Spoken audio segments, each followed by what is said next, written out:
মুম্বাই বদলে যাচ্ছে আইপিএল ২০২৬ নিয়ম। আইপিএলের ১৯তম মরশুম শুরুর আগে সব দলের অধিনায়কদের একটি গুরুত্বপূর্ণ বৈঠক অনুষ্ঠিত হবে আজ বুধবার, যেখানে নতুন নিয়ম এবং টুর্নামেন্ট সম্পর্কিত প্রয়োজনীয় তথ্য সব দলের অধিনায়কদের সঙ্গে আলোচনা করে জানিয়ে দেওয়া হবে। শোনা যাচ্ছে বুধবার বিকেল 4:30 থেকে 6টার মধ্যে হবে এই বৈঠক। বৈঠকে বিসিসিআইয়ের ম্যাচ রেফারি ইউনিটের প্রধান জাভাগাল শ্রীনাথ এবং আম্পায়ারিং কমিটির প্রধান নীতিন মেনন সকল অধিনায়কের সঙ্গে কথা বলবেন।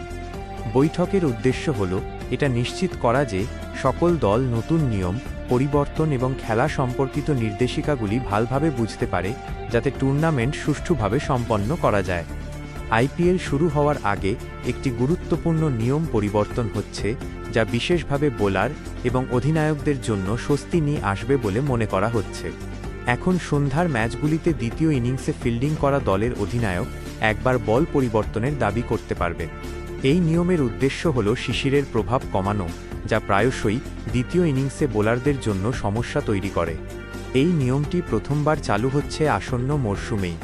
নতুন নিয়ম অনুযায়ী অধিনায়ক 10 ওভার শেষ হওয়ার পরেই বল পরিবর্তনের আবেদন করতে পারেন। এই দাবি ওভার শেষ হওয়ার পরেই করা যেতে পারে, ওভার চলাকালীন নয়। গুরুত্বপূর্ণ বিষয় হল এই সুবিধাটি শুধুমাত্র সন্ধ্যার ম্যাচগুলিতে কার্যকর হবে, দিনের ম্যাচগুলিতে নয়। অধিনায়ক যখন বল পরিবর্তনের দাবি জানাবেন, তখন তাকে নতুন বল দেওয়া হবে না। আম্পায়ার সেই ধরনেরই ব্যবহার করা বল দেবেন, যেটির অবস্থা আগের বলের মতোই হবে। এর ফলে খেলার ভারসাম্য বজায় থাকবে এবং কোনো দল অতিরিক্ত সুবিধা পাবে না। আম্পায়ারের হাতেই চূড়ান্ত সিদ্ধান্ত। যদিও অধিনায়ককে একবার বল পরিবর্তনের অধিকার দেওয়া হয়েছে, তবে চূড়ান্ত সিদ্ধান্ত আম্পায়ারের হাতেই থাকবে। সাধারণত 10 ওভারের পরে প্রথম দাবিটি গ্রহণ করা হয়, কিন্তু পরে যদি আবার পরিবর্তনের দাবি করা হয়, তবে তা সম্পূর্ণভাবে আম্পায়ারের সিদ্ধান্তের উপর নির্ভর করবে।